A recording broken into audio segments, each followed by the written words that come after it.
Dahil itong green na to ay ito yung supply or lines. What's up guys? Welcome back sa ating YouTube channel. Tagapagsubaybay sa ating YouTube, EG Electronics.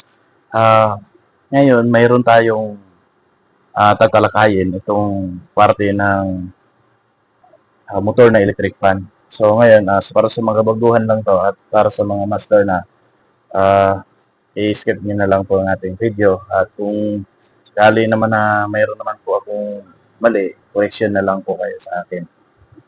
Okay. Baga parang i-share natin to sa mga baguhan lamang na gumagawa ng electric fan. Ngayon, i-part 1 pa natin to siya, part 1. So, ang part 1 natin ay determine natin kung saan yung paano kukunin yung number 1, number 2, at number 3 at sa running capacitor, pang capacitor. At ang ating part 2 naman, doon naman tayo sa kakabitan nito sa body na mismo. So, paano i-tester ang kanyang kukunin natin ang mga number 1, number 2, number 3 naman. Dudugtong natin. At yung part 3 natin, kung paano mag-rewind ng electric fan motor. Okay. Sige, isa na tayo. Ito ang wire natin ay meron tayong color red, white, black, at saka green at dalawang dilaw. So meron na rin dito nakasulat na rin green, white, black, red, yellow, yellow. Okay. Kukunin natin kung ano yung saan dito yung kanyang number 1 or line. Okay. Una, gagamitin natin itong analog tester.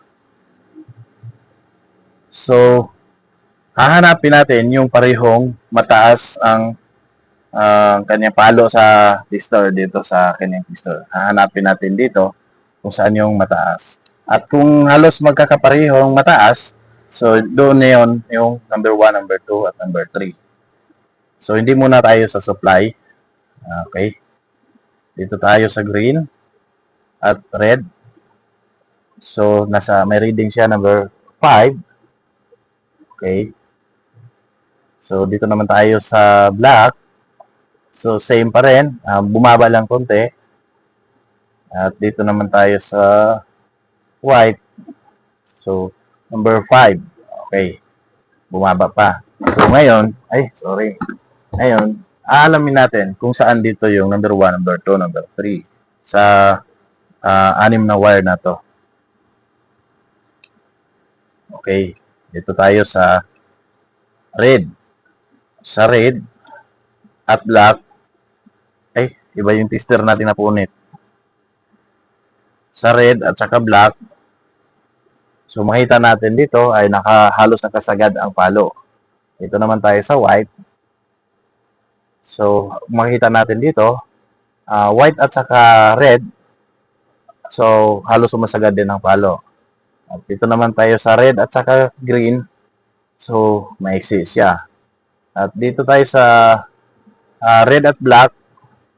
Halos sumasagad. So, ibig sabihin, itong red, black, at white, dito tayo, ito yung pagpipilian natin kung saan yung number 1. Kasi pareho silang sagad eh. Ayan, no? Pareho silang sagad ang palo ng tester. So, dito natin hahanapin yung number 1, number 2, number 3. So, confirm natin na itong green, dahil medyo mababa siya, ayan, medyo mababa ang palo, green, yellow, black, mababa ang palo, number 5 lang. At ito, white, mababa din ang palo. Itong red, mababa din palo. So, ibig sabihin, ito yung supply. Ito yung line. Line. Iyan yung green. So, ngayon, hahanapin natin ang number 1, number 2, at number 3. Okay. Kung ano yung mababang palo, yun yung number 1. Okay. Green, steady. Dahil itong green na to ay ito yung supply or lines. Pagpipilian natin yung tatlo. So, kung makikita natin, umpisa tayo sa red. So, sagad. 5. Sentro ang needle sa 5. Itong black, medyo mababa sa 5. Itong white, okay, mas mababa. So, mas pababa ng pababa ang palo. Okay. White, okay, mababa. So, ibig sabihin, number 1 yung white. Number 1. At itong black, so medyo tumataas na konti. Tumataas na yung palo. So, ibig sabihin, ito yung number 2. At number 3, yun, sagad, number 5. So, ang red ay number 3. So, simula dito sa medyo mababang palo, number 1, pataas ng pataas, number 2, pataas, number 3. So, ang tester natin, naka-steady lang sa, ang isang test probe, naka-steady lang sa supply, kulay green. So, ngayon naman, dito naman tayo sa running capacitor, pang running niya. Hahanapin na, isusukatin natin itong running. Hahanapin natin yung connected. Kung saan yung connected dito sa yellow, kung pag-tester natin sumasagad dito, ibig sabihin, connected yan sila. Yellow. So, yan, hindi sumasagad. So, ibig sabihin, hindi siya connected. Ayan, sumasagad siya. So, ibig sabihin, ito yung connected. So, itong isa, line, supply, ito naman isa ay sa kapasitor. Tapos, itong isang kapasitor, pag tinister natin yan, yun po yung kanyang coil. Reading. Connected na po yan siya sa 1, 2, and 3. Ayan. Saan ba yung isa? Hanapin ko yung isang connected. Ayan, ito yung connected. So, ngayon, ito yung running.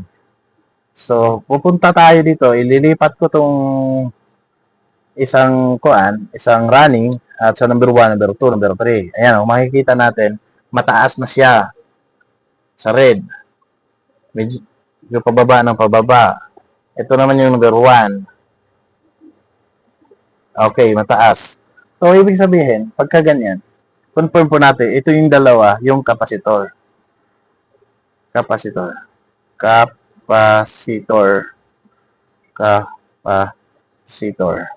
Pero isa lang tong kapasitor na to ha. Bawat kapasitor kasi dalawa yung wire, kaya ang yan ay yan.